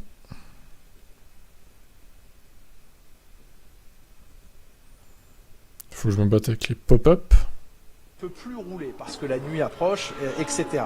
Et donc ce sont deux règles différentes. Quand on est dans le cas des 2 heures de roulage, effectivement, le leader, lorsqu'il passe la ligne et que le chrono est arrivé à 0, il reste un tour supplémentaire à faire. Mais dans le cadre des 3 heures, eh bien on s'arrête le plus rapidement possible. Et donc dans le cas où Lewis Hamilton qui a eu chaud et qui s'est fait secouer là, à la sortie de l'avant-dernier virage, on va le revoir en Lewis qui a extérieur. fait mourir. De la nuque, hein, déjà. Oh là, coup de raquette. Mouvement étonnant de droite, châssis. il a la tête qui est bien collée dans le à l'intérieur. Petit coup de raquette pour Lewis Hamilton. Ici même de Norris lui passer au-delà, mais on sent que ça ça tape, colle. hein. Ça tape au même endroit qu'Hamilton. Toujours est-il que le drapeau à damier a bien été agité au bon moment. Max Verstappen a passé la ligne, il restait 4 secondes au chronomètre, ce qui fait que le chronomètre est arrivé à 0 dans ce qui a été le dernier tour de course. On aurait été dans la limite des 2 heures. Effectivement, en passant la ligne au même moment, le chrono serait arrivé à 0 quelques instants plus tard, il aurait fini ce tour et il y en aurait eu un supplémentaire. On était dans la règle des 3 heures et pas dans celle des 2 heures. Donc, il n'y a pas eu de mauvaise interprétation du règlement, il y a eu une bonne application du règlement, mais il y avait cette nuance entre les 2 heures de roulage et les 3 heures totales d'épreuve qu'on ne peut pas dépasser en Formule 1. Pourquoi il y a eu cette règle des 3 heures instaurée? Il y a quelques années, c'était 4 heures maximum d'épreuve. Eh bien, on a souhaité réduire cela à 3 heures. Et encore une fois, ça évite qu'on atteigne la nuit. Ouais, exactement, c'est de la sécurité. Ou des choses comme ça, c'est aussi lié à la sécurité. Donc, on a évoqué le système de points. Qui lui Ils ont va qu'à être commencer revu. plus tôt. Le système Puis voilà. de passage de la ligne avec un tour ou pas en plus, peut-être que ce sera ajusté et qu'on considérera que... À chaque fois, il faut faire un tour de moins. Alors, si on fait un tour de plus, ça veut dire qu'on ne respecte pas la règle des 3 heures. Oui. On a dit qu'une épreuve ne pouvait pas durer plus de 3 heures. Si on rajoute un tour, bon, on va un peu à l'encontre de l'esprit de cette règle. Mais peut-être qu'ils iront dans ce sens, estimant qu'un tour de plus, ça ne changera pas grand-chose en termes de visibilité ou pas. Je ne sais pas, mais ça n'est pas évoqué. Ce qui est aussi validé par la FIA, c'est que jusqu'à la fin de la saison, cette année, nous n'aurons plus une alternance de directeurs de course. Vous savez que cette année, il y a eu 2 directeurs de course, Nils Fittich, qui opère et qui officie ce week-end ici aux États-Unis, et Eduardo Freitas, le portugais, très connu notamment du monde de l'endurance. Est-ce une conséquence directe des choix effectués par la direction de course à Suzuka, notamment d'envoyer un véhicule d'intervention en piste ou non? En tout cas, Eduardo Freitas ne dirigera plus d'épreuve d'ici la fin de la saison. C'est Nils Fittich qui va opérer et officier jusqu'à la fin de ce championnat 2022. Pour ce qui est du véhicule d'intervention en piste à Suzuka, on rappelle que dans les premiers instants de course, Carlos Sainz est sorti de la piste, qu'il a fallu évacuer cette voiture, mais que au moment où le véhicule est venu pour dépanner et emmener la voiture de Carlos Sainz, il y avait encore en piste des monoplaces, et notamment celle de Pierre Gasly, qui après tout le monde est repassé par la voie des stands pour changer d'aileron et qui tentait de rattraper le peloton. Plusieurs éléments à mentionner. Lorsque la voiture de sécurité sort en piste, il se crée le Delta Time. Il y a un temps à respecter. Mais ça n'est pas bonne cette règle non plus. De rien. Mais j'ai hâte que ça se termine chez vous. On va récupérer le peloton, donc forcément tout le monde s'énerve derrière. On devrait ralentir vraiment sur la zone où il y a un problème. Les pilotes sont tous sous information, on a tous les messages sur les volants. Cette zone-là, Encore 42 minutes. C'est ce qui va être décidé. Et après, tout le reste, par contre, ça se rattrape. On rattrape le temps, on se recolle derrière le safety car. On ne doit pas passer 3 tours pour rattraper un safety car. Ça s'est jamais vu. Le safety car, il se met devant, il ralentit, il colle tout le monde derrière et c'est fini. ce qui s'est passé dans le cas de Pierre Gasly, c'est que sous safety car, il a dû respecter un fameux delta time, donc ralentir, sauf qu'en passant dans la voie des stands pour changer son aileron, ça ne remet pas à zéro le delta time. Et donc l'arrêt au stand lui a créé un capital de points de 18 secondes qu'il pouvait rattraper. Donc en roulant très vite, c'est ce qui lui a été reproché et il a été pénalisé pour ça, Pierre Gasly, il était toujours dans les limites du delta time puisque le temps de son arrêt au stand n'a pas remis les compteurs à zéro et il avait du crédit pour pouvoir rouler aussi vite qu'il le voulait. Donc ça, c'est un vrai problème. Alors delta time, c'est de la merde. Effectivement, sous régime de voiture de sécurité, Qui mettent le commandant d'endurance là. était une erreur de sa Slow part, zone, il c'est faut très le bien mentionner. Oui, c'est une erreur de sa part, mais dans le règlement, Bien sûr. il a le droit. Il avait le droit Il a puisque le complètement delta time n'a le droit. pas été, Donc, a logiquement, pas été pas sanctionné. rompu. Totalement. Toujours est-il que dans l'esprit de pouvoir s'arrêter à tout instant sous régime Ouais, ils ont voiture de sécurité, resurfacé effectivement. 51 km/h, il était absolument pas en mesure de s'arrêter immédiatement s'il y avait un problème sur la piste. Donc là, il y a quand même aussi, et là il faut essayer d'être le plus honnête possible. Voilà. Maintenant, Alors, je sais pas il a s'ils été ont reconnu resurfacé par tout le circuit, je crois qu'une partie seulement. que d'envoyer un camion en piste alors qu'il y avait encore des voitures sur celle-ci était la mauvaise décision. Ce qui est très dommage, c'est qu'aujourd'hui, ils ont une salle de contrôle à Genève qui leur permet d'observer en temps réel ce qui se passe et que personne n'est relevé sur l'écran. C'est ce qu'ils ont dit. Ils n'ont pas vu que Pierre Gasly était seul en piste à rattraper le peloton à très haute vitesse et qu'ils ont lancé trop vite ce camion d'intervention sur la piste. Donc, plusieurs choses sont sorties puisqu'il y a une enquête qui a été menée après le Grand Prix. Alors on voit ici, grâce au soleil, les yeux de Fernando Alonso concentrés sur ses points de corde et ses prochains virages. Il a été décidé donc que les écuries seraient maintenant beaucoup mieux informées par les différents systèmes qui existent de la présence d'une dépanneuse en piste. Les écuries auront l'obligation de prévenir leurs pilotes qu'une dépanneuse, qu'un véhicule d'intervention est présent sur le circuit. Alors qu'on voit ici un passage au stand. Ah oula, ça a fait des étincelles. C'était une simulation d'arrêt. On s'est entraîné avec des pneus pluie. Joli. Mais c'est qu'il n'était pas bien serré. Il n'était pas dedans. Ouais. Il y aura aussi un nouveau système d'affichage qui sera utilisé notamment par la salle de contrôle à distance de la FIA pour s'assurer de la situation et de la position des voitures sur le circuit en temps réel. Il y aura évidemment des personnes beaucoup plus dédiées à ce genre de situation pour s'assurer qu'un véhicule d'intervention ne se trouve pas en piste si les voitures sont toujours là. Vous l'avez dit, la volonté maintenant, c'est que sous régime, que ce soit de safety car ou de virtual safety car, dans des zones où il y a intervention, on ralentit voilà. totalement les Normal. voitures spécifiquement Et dans ces surtout, zones. si on met une grue à ce moment-là, on l'a vu à Monza, on l'a vu au Japon. À ce moment-là, en fait, on ralentit. Mais on ralentit avec toutes les voitures les unes derrière les autres, collées. On n'a pas besoin de 10 tours pour ramener tout un peloton. Les voitures, elles roulent à 300 km/h.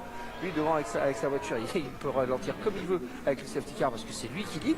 Voilà, on colle tout le monde derrière. Dans cette zone-là, on est à l'arrêt. Comme ça, les gens peuvent travailler plus vite, plus en sécurité et surtout les pilotes qui risquent rien. Exactement. Et hop, on sort tout ça, 2 tours après on relance et on a du spectacle.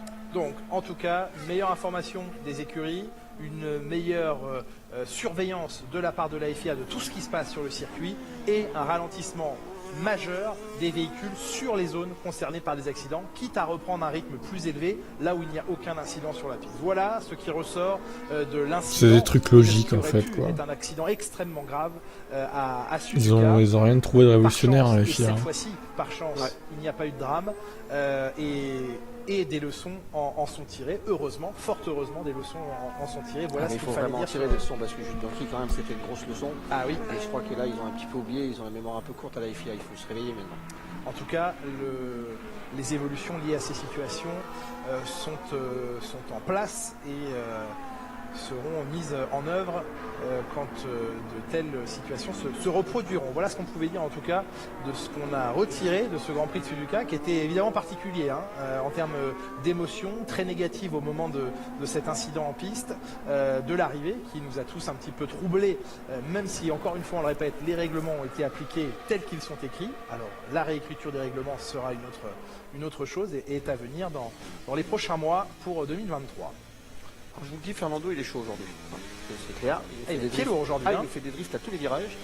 Par contre, les nouveaux pneus, ça leur convient pas très bien quand même, je dirais, chez Alpine, parce que 16e, 17e, et on voit qu'Alonso il a l'attaque de longue. C'est pas folichon. Ce matin, ils étaient plutôt bien. Donc le pneu clairement a fait une grosse incidence sur cette voiture. À la sortie du T1, comme la glisse. Elle se balade. Bon, j'ai une question importante pour vous, Franck, maintenant. Oh là là. Est-ce que vous connaissez Tiger Woods? Ouais, je connais. Est-ce que vous connaissez Tiger Laurent Dupin-Woods? Ouais, je le connais aussi. Il est avec nous. Hello, Tiger. Par contre, Ah, pardon. je vais vous faire une petite anecdote quand même. Ah, dites-nous. J'ai joué une fois au golf au Japon avec Laurent. Oui. Il a mis quand même au moins 10 minutes pour toucher la balle, donc l'intervention peut être longue là. Vous avez 36 minutes. Ouais, d'accord, oui, bon, ça devrait aller mieux. Après, bon, il y aura le conflit du P1 Alpine maintenant. Ils vont essayer de chacun d'être le P1 chez Alpine l'année prochaine. Donc ça peut peut-être foutre la merde. Entre les deux, Vous remarquez on quand même verra. que tout le monde a quitté la zone. Allez, on regarde. Il n'y a plus un Ça instructeur. va très bien se passer. hein, Prenez après. votre temps, Laurent. Vous êtes trop loin de la balle. Vous êtes trop loin. Voilà. Oui. Alors voilà, donc tous les pilotes sont passés. Là, la machine, bon bien sûr virtuelle, regardez cette balle, elle va loin. Ouais. Petit calcul pendant encore quelques secondes et va apparaître en haut à droite Votre la distance score. en yards, 69 yards. C'est nul.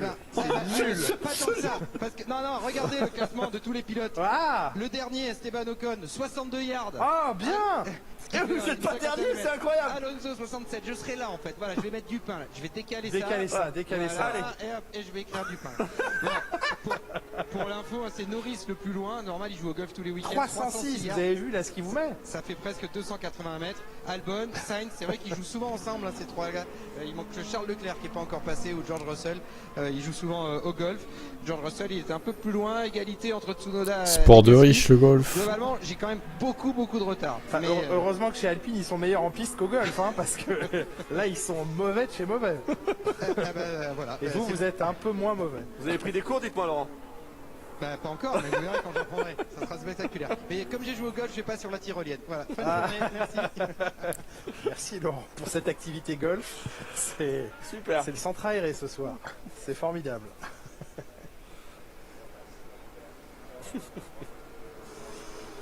Ah oui, les animations du paddock. Et là, le paddock, il est chargé. Il y a du monde, hein. La Formule 1, c'est sûr que l'engouement de la Formule 1 a explosé. On le voit notamment à tout ce qui est aux alentours de la Formule 1. Ouais, ils sont matures. Après, bon, Tout a triplé au niveau des prix. ça peut vite tourner au vinaigre en piste. Hein, s'il y a plusieurs petits accrochages par-ci par-là, bon. C'est rare de voir ça, sachant qu'il y a quelques années, 5-6 ans, sur ce circuit, il y avait presque personne. Il y avait très peu de monde qui était. Je sais pas, à voir. Et ça, c'est absolument dingue. C'est bien, parce que sur tous les circuits, aujourd'hui, on voit du monde pour la Formule 1. Et c'est gratifiant. Les Américains se passionnent. Alors on a eu quelques échos hein, en arrivant à Austin des raisons qui récemment ont fait se passionner les Américains pour la Formule 1. Alors sachant qu'ils n'ont pas de pilote, ils ont une écurie américaine, mais honnêtement c'est pas ça qui transporte les foules, sans vouloir faire offense à l'écurie As, mais ils n'ont pas de pilote américain et pourtant ils se passionnent pour ce sport et ce qui leur plaît c'est en partie évidemment le drama, l'action, le caractère des pilotes et le côté monétaire, l'argent que représentent les dépenses de la Formule 1 et les montants que représente la F1, la valeur de la F1, tout ce qui est les millions, c'est vrai que ça les excite énormément. Ils aiment énormément sur le côté financier. Parce que ça coûte, quand tu voyais qu'un pilote avait acheté son volant et qu'ils savent que ça vaut 100 000 €, ça les fait délirer. Les accroches, le développement, l'argent qu'il y a développement, 140 millions, c'est dingue.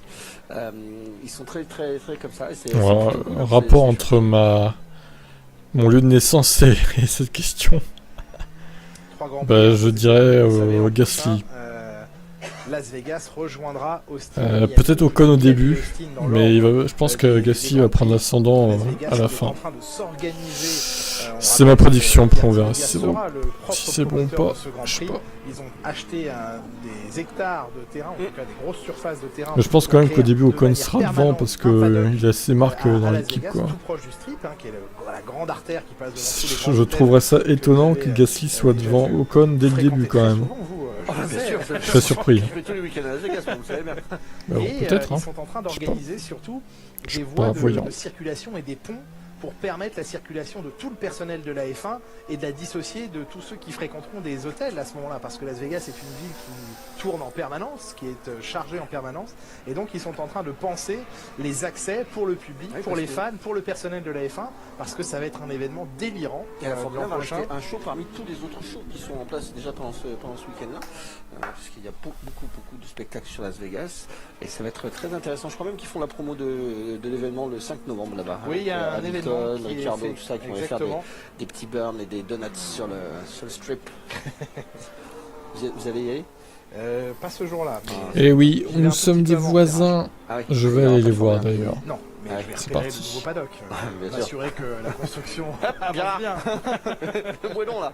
Tu décales à gauche, s'il te plaît. Non, mais je suis sûr que j'ai des choses à leur apporter. Ouais, bien sûr. Faites-nous des petites vidéos. Hein, Je vous ferai des petites vidéos, il n'y a pas de souci, comptez sur moi.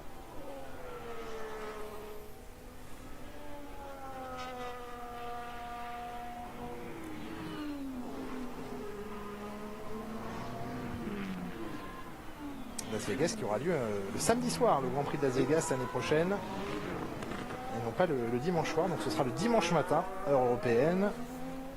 vous parlez quand c'est audio. Ah bah je parle plus fort si vous On peut voulez. pas profiter du moteur du coup. Ah bon, allez, audio up, montez le volume.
Voilà un tour avec Carlos Sainz, mais c'est un tour en rythme course, puisque c'est le plan de travail Pirelli dans cette deuxième partie. Ouais, il est sûrement bien ce tracé là. J'en reviens au calendrier, il faudra être tôt préparé l'année prochaine pour vivre ce championnat du monde 2023 sur les antennes de Canal+, bien sûr, puisque le Grand Prix de Bahreïn sera la manche d'ouverture de la saison. Mais bon, il est plus... on peut plus rouler dessus, je pense. Essayez de me concentrer sur mes dates et vous en rajoutez. Il est éclate-taxe, Je sais pas si je le préfère circuit chapeau ou la maintenant. Je vous laisse la moustache. Je prends le chapeau. Bon, on se concentre, Franck. Oui, le calendrier de Le l'année calendrier, prochaine. 5 mars, premier Grand Prix de la saison. 5 mars, ça commencera plus tôt l'an prochain à Bahreïn. Les pilotes qui seront amenés à tester leur voiture 2023 la semaine précédente pendant 3 jours de test à Bahreïn également.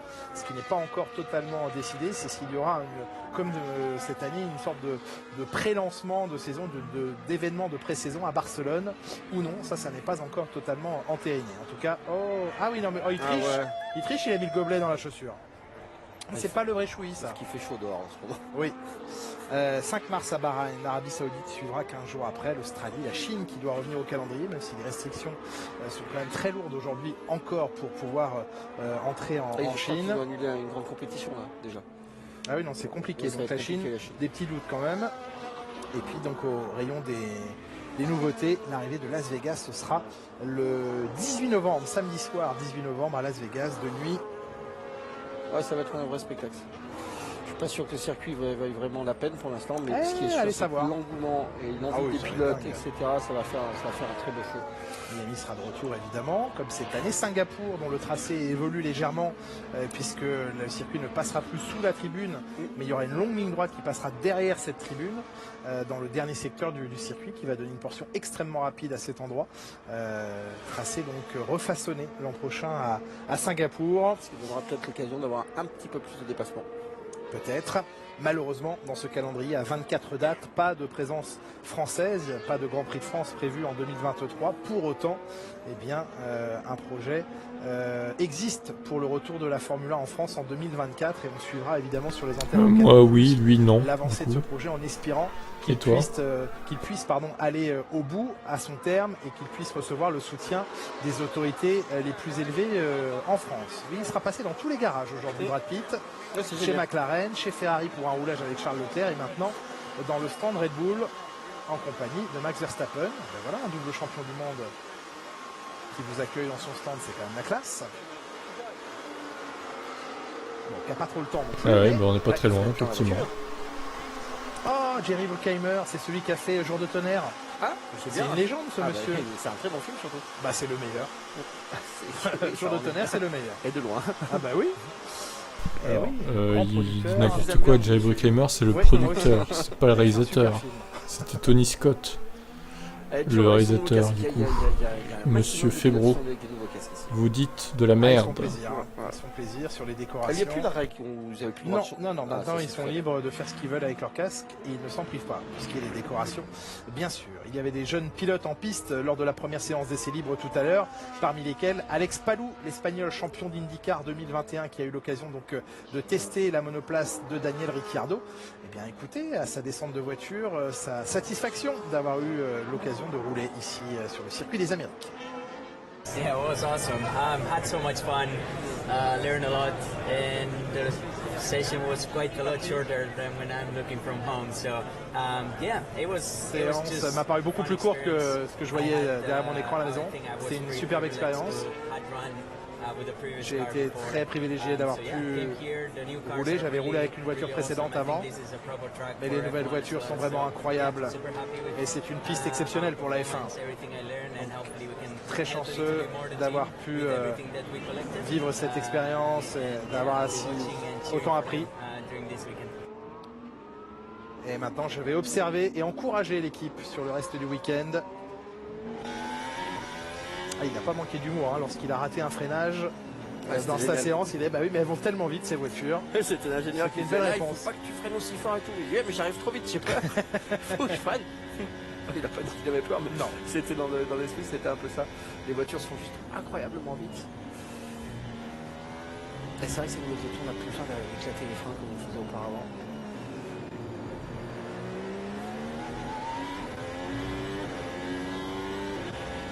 Quelle belle invention cette caméra.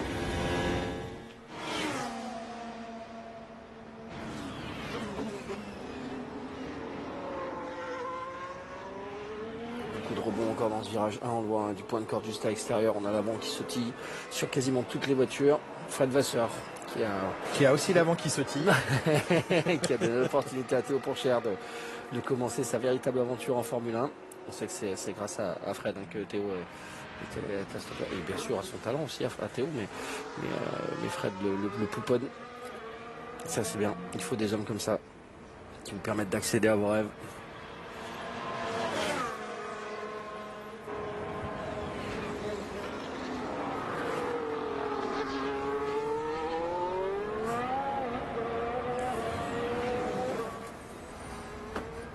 Alors, on a écouté Alex. Si je regarde les talons, oui, regardez, Leclerc, Bottas, Ricciardo, eux ils ont tous mis les plus bizarres. Enfin les plus normaux. C'est tous les autres les plus bizarres. Mais Sainz et Schumacher, on est bien d'accord qu'eux ils ont gardé les mêmes pneus. Prototype. Test. Il fait quand même un deuxième temps là cet après-midi. Oui, c'est vrai. Maintenant, il avait peut-être un pneumatique équivalent C3. Oui, tout à fait, c'est vrai. Contre un Duracell. On ne sait pas. Mais quand même, il fait le temps. Il y en a d'autres qui ont des pneus des tendres prototypes. Il n'est pas le seul. Donc, il l'a fait le chrono. Oui, je disais, on parlait d'Alex Palou qui était au volant de la McLaren ce matin. Et merci pour ton abo, Alfiat, ça fait plaisir. L'Américain qui a en plus l'opportunité de rouler à domicile. Pour ce test jeune pilote, je vous propose de l'écouter également et d'évoquer avec lui aussi son avenir. Alpine, ils ont du mal avec les pneus qui testent, j'ai l'impression. J'ai juste essayé d'aborder cette journée en apprenant le maximum de choses possibles. C'était vraiment très différent de ce que je pouvais imaginer. Ah oui, Jerry Bruckheimer, il a produit plein de trucs. Il y a beaucoup de potentiel encore à c'est un producteur très connu là-bas. Quand la F1 est aux USA, ils font venir les stars US qui viennent.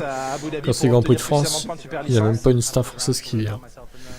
Bon, pour vu les stars qu'on a, excuse-moi, mais est-ce que c'est une grande perte? Course à Abu Dhabi. Ouais, il le sait effectivement qu'il lui faut des points à Abu Dhabi. En tout cas, signer un bon résultat. Il parle là de la dernière course de F2 de la saison qui aura lieu là-bas. Tu veux voir Jou le Grand Prix de France? Il aura suffisamment ou non Maître de Gims points pour pouvoir prétendre à un volant de titulaire. Jennifer. Il y a des chances qu'il y rentre. Pour l'instant, c'est le pressenti. Laurie. C'est le pilote qu'on attend chez Williams, mais s'il n'a pas Luan. s'il n'a pas les points. Ouais, il y en a plein, hein, mais bon. Je suis pas sûr qu'ils auraient leur place là-bas quand même. Alors chez Red Bull, on n'a pas trop envie de faire le programme. Hein. Ah, ils n'ont pas le choix de toute façon. Ils ont fait, mais... D'autres sportifs à la limite. Ce serait plus legit. Septième. Du footballeur. Il y en a eu, je crois. Il n'y avait pas Giroud. Castellet. Ils ont fait le travail qu'on leur demandait chez Pirelli. Regardez, Brad Pitt qui parle avec Horner. Haha, on les a bien entubés. Se dit Horner. Brad Pitt, après être chez Ferrari, va chez Red Bull. Ce collabo. Il arrive à passer dans cet avant-dernier virage qui est facilement sur les vibreurs. Alors qu'on a vu que Mercedes, la McLaren, elle bouge énormément sur ces sujets-là.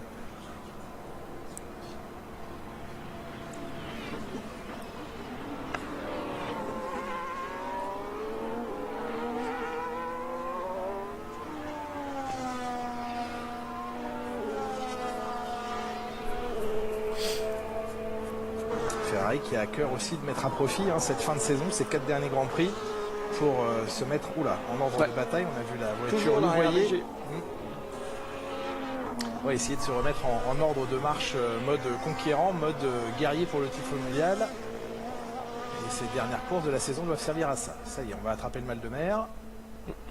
Alors vous savez que les drones n'ont pas le droit de survoler la piste, c'est pour ça que vous les voyez sur le côté du circuit. Et pour qu'en cas de chute, eh bien, ils ne tombent pas sur les voitures, donc... Il faut qu'ils volent plus haut déjà, ce sera moins dangereux. Et voilà, ils vous écoutent. C'est moi qui pilote.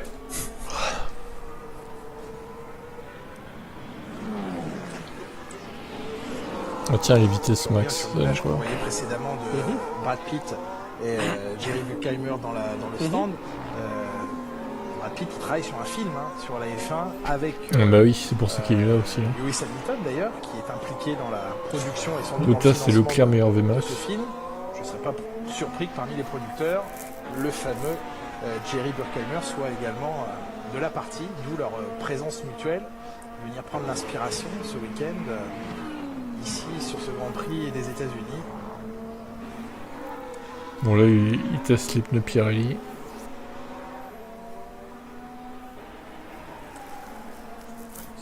Ah, que c'est long.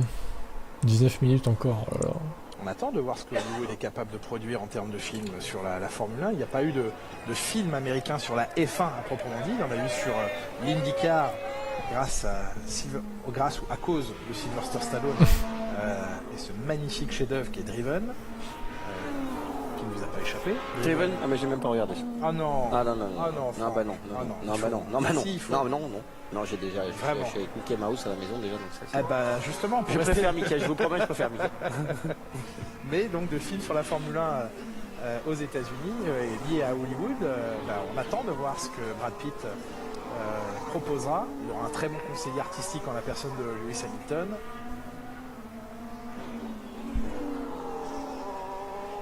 Elle est moins fun cette séance, non? Ah ouais, c'est une séance à l'aveugle pour les teams c'est ça. Qui sont je confirme, elle est moins fun. Contraints de rester sur des réglages prédéfinis, qui ont des quantités d'essence définies, mais encore une fois, c'est la nécessité absolue pour s'assurer d'avoir des bons pneus à l'avenir. Ils sont pas homologués apparemment. Une bonne année l'année prochaine. Ils ont refusé la FIA effectivement. La possibilité des pilotes aussi qui peuvent se doubler, qui peuvent se suivre. Aïe. Ils tiennent plus longtemps, pas de problème sur les températures. Ça va passer par là. C'est le travail qui est en cours, effectivement.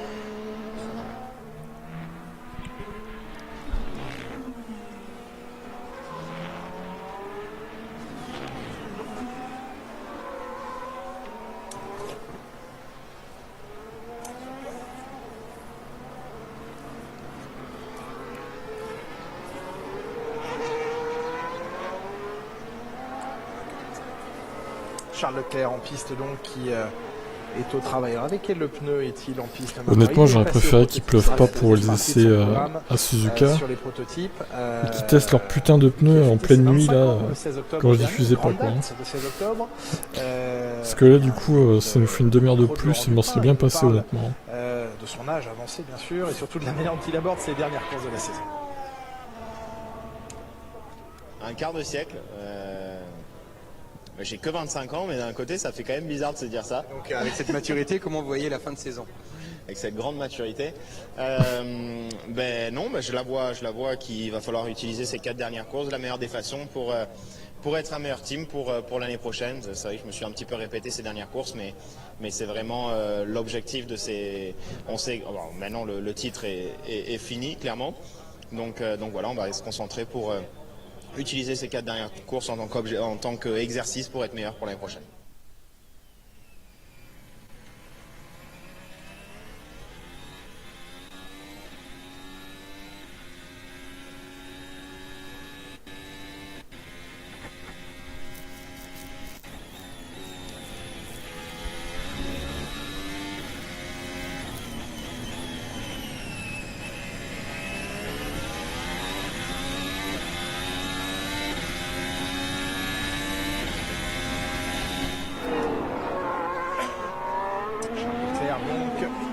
Équipe l'année prochaine, oui, c'est l'objectif de Ferrari, se battre pour le titre mondial, c'est l'espoir aussi de la Scuderia.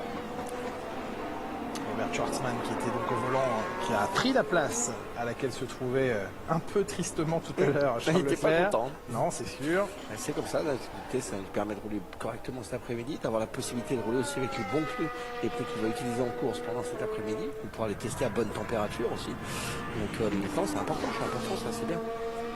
Eh bien, débriefons la matinée de Robert Schwartzman, qui était donc au volant de la Ferrari pour ce test jeune pilote.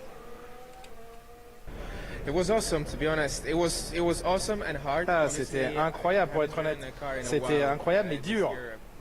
Ça faisait longtemps que j'étais pas monté dans la voiture.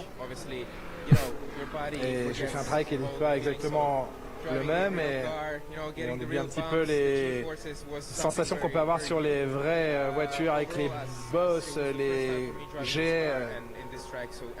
Et c'était la première fois que je pilotais cette voiture sur cette piste, donc tout était nouveau pour moi et je ne savais pas où était quoi, enfin bref. J'ai essayé d'aller progressivement, de passer les étapes, de ne pas faire d'erreurs, c'est ce que Ferrari m'avait demandé, c'est ce que nous avons réussi à faire et j'ai progressé, j'ai eu la progression que je souhaitais. Malheureusement, les derniers tours qui auraient pu être les meilleurs sont ceux que j'ai dû avorter, mais j'allais de plus en plus vite. Et je pense que si j'avais eu 5 ou 10 tours de plus, j'aurais pu être très proche des gars devant. Mais généralement, c'était une bonne expérience. Bon, c'est évidemment court parce que j'ai eu que 6 tours d'attaque, mais chacun d'entre eux compte et c'était très important de vivre cette expérience. Très pushy dans ces termes, Robert Schwartzman. Clairement. Il a raison, c'est bien. Oui. Son opportunité aussi, il y a peu de chances qu'il monte dans la Ferrari en tant que titulaire ces prochaines années. Donc, à court terme, il y a peu d'opportunités effectivement chez eux.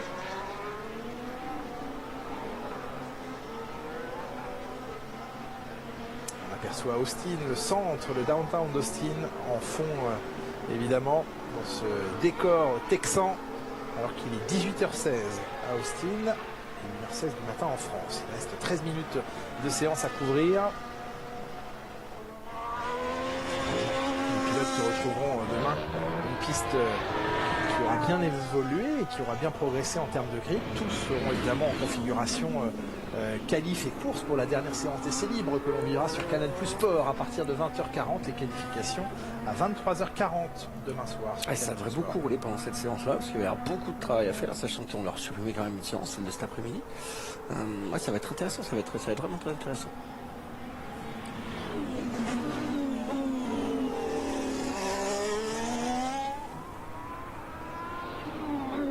Et c'est As qui ont subi quasiment aucune évolution et qui marquent des points maintenant.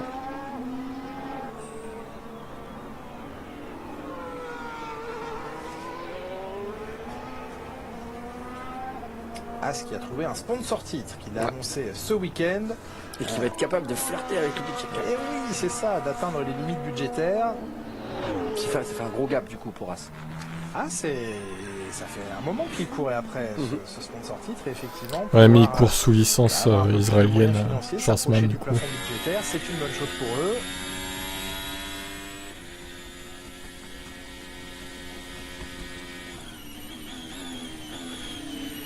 Tout simplement. Oula, tu es bien tardive, mademoiselle E. 1h18. Ah, tu parles d'une belle idée, ouais. Giovinazzi s'est pris le mur au bout de 4 minutes. 10, on va dire. 10 minutes. 4 tours. Bien branché. Quel génie, quoi. Franchement, là, Giovinazzi, nul. On retrouve en piste la McLaren de Daniel Ricciardo. Alors là, votre point de vue de pilote va être très intéressant, le point de vue. C'est la fatigue. Comme vous voulez. Daniel Ricciardo qui aurait eu possibilité aujourd'hui de rester titulaire en Formule 1 parce qu'on sent que chez As, justement, il y a un appel du pied, c'est clair. Mais auquel ne répond absolument pas Daniel Ricciardo et qui lui est complètement dans la projection de se mettre sur la touche pendant une année, peut-être en ayant un rôle de troisième pilote chez Mercedes, mais un rôle beaucoup moins important bien sûr qu'un titulaire. On sent cette volonté de se mettre sur la touche et on peut s'empêcher de se dire mais justement à Bahreïn le 5 mars prochain, ça va être quand même très dur à vivre pour lui s'il n'est pas titulaire. Mais vous comprenez qu'il puisse ne même pas ouvrir la porte et aller rouler chez As quand on a gagné les courses. Je pense qu'à ce moment-là, quand on ne veut plus y aller comme ça, sachant que chez As, c'est pas nul ce qu'ils font. Attention, on a vu Magnussen quand même faire des beaux exploits cette année, faire des belles choses. Et donc il y a une possibilité vraiment de faire quelque chose, de créer une nouvelle aventure. Il y a un sponsor titre qui va arriver. Ça pourrait bien lui convenir. Il est plus tout jeune, il a plus 20 ans, Ricciardo. Le fait de même pas répondre à cet appel-là, ça me fait penser quand même qu'il a envie d'arrêter. Troisième pilote, ce sera bien pour faire du simulateur un petit peu, mais ça va pas l'éclater, donc il va pas aller en faire tous les jours. Il y aura toujours un pilote de simulateur, même si c'est chez Mercedes. Il sera là pour être là sur le circuit. C'est pas encore fait. Au cas où il y a un problème pour monter dans la voiture, mais clairement ça s'annonce la fin complète pour Ricciardo. Il va avoir un autre poste à ce moment-là. Il va travailler différemment, il sera plus pilote. Je pense que s'il roule pas là l'année prochaine avec la As, qu'il répond pas à As, j'ai un peu peur que le casque il le reproche pour de bon. Eh bien, on lui a posé la question, Daniel Ricciardo, alors qu'on le suit dans ce tour, la question de son avenir. Il l'évoque avec nous, écoutez. Je serai dans les parages. Mais c'est vrai que l'année prochaine sera différent pour moi. Ce n'est pas fini. Mon objectif est de doucement prendre un peu de distance. J'ai plutôt une vision à long terme. Bien sûr, ça a été un peu une surprise de devoir interrompre la relation avec McLaren, de changer les plans. Et maintenant, la question est de savoir qu'est-ce qui va me rendre le plus heureux. Toi aussi, Daniel Ricciardo, là. Au final, je veux revenir sur la grille de départ. Il t'aurait pas viré si t'avais été au niveau de Norris. Je pense que ce sera différent pour moi l'année prochaine. Ce n'est pas un adieu, ne vous inquiétez pas. Ne vous inquiétez pas. Voilà les mots de Daniel Ricciardo. Moi, j'ai jamais vu un comeback dans des grosses écuries. Ah, c'est compliqué. Comeback, c'est dans les petites écuries, comme Magnussen est revenu cette année. Les grosses écuries aujourd'hui, elles ont leur junior team, elles ont des pilotes qui sont préparés, ils sont sous contrat, c'est du long terme en fait. Lui estime qu'il y aura sans doute plus d'opportunités en 2024. Maintenant, rien n'est assuré. Après, il y a des écuries comme Audi qui peuvent arriver, des choses comme ça, qui peuvent avoir besoin de ces services. Mais encore une fois, Audi aura ses pilotes, ils auront les moyens. Mais Audi, ils vont pas arriver en tant qu'écurie en même temps, Montani. Ils vont motoriser une écurie, c'est pas pareil, ils vont faire toujours que 10 voitures, hein. Enfin 10 écuries quoi. Qui devrait racheter une grande partie de l'écurie Sauber. D'ailleurs, chez McLaren, on a refusé de poursuivre les discussions avec Audi il y a quelques temps. Le problème reste qu'il y aura toujours 20 voitures seulement et pas 22. Majoritaire à la firme. Je pense aussi que c'est fini pour lui. Avec ce marquage, vous avez vu la lumière vert fluo qui vient pointer l'endroit où s'arrêter avec la voiture. C'est un bon repère pour le pilote.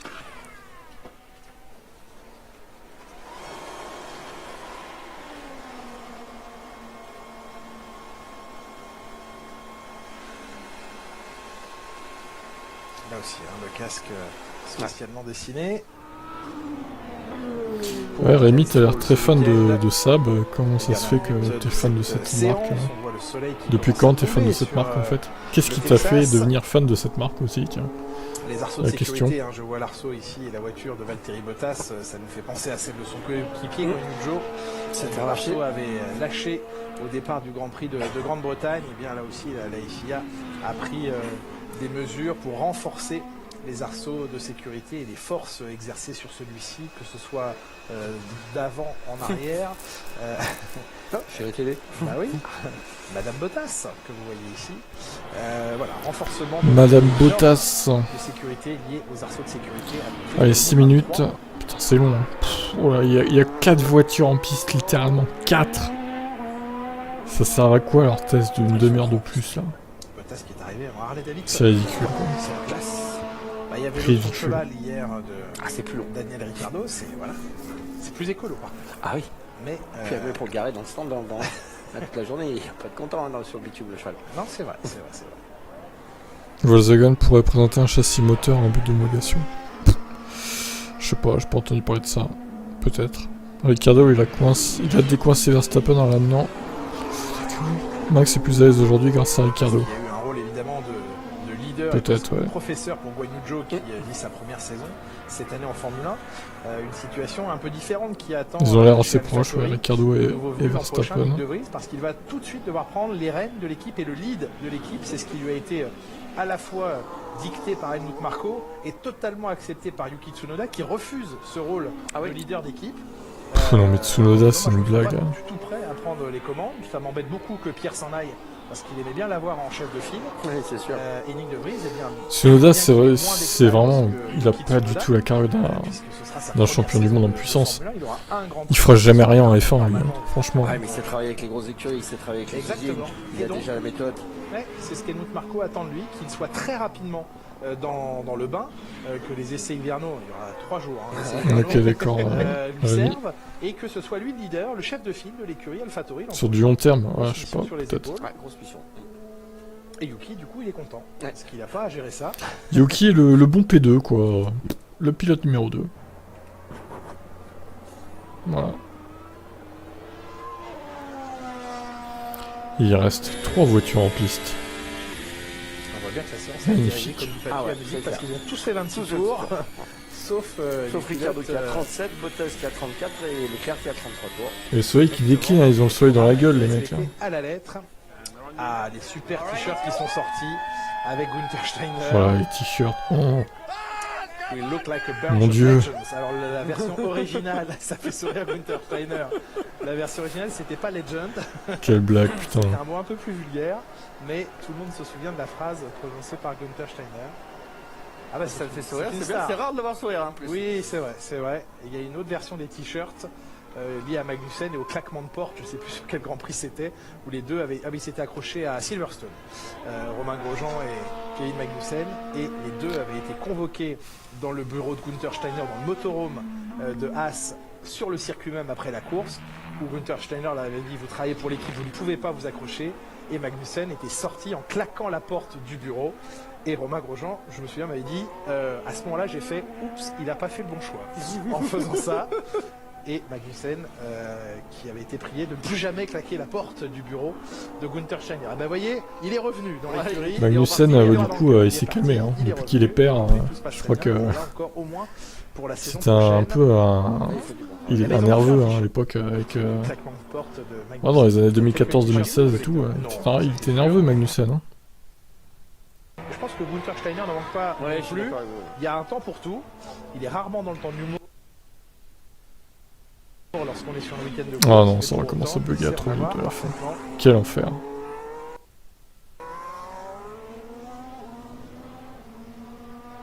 On pourrait l'imaginer en froid avec Mick Schumacher, c'est pas le cas. Ils vont voyager ensemble au retour du Grand Prix du Japon. Maintenant, voilà, Schumacher, c'est ce qu'on attend de lui. Il est dans un environnement professionnel depuis très longtemps, il le sait. Ah, il n'y a pas de raison, hein. Les gens sont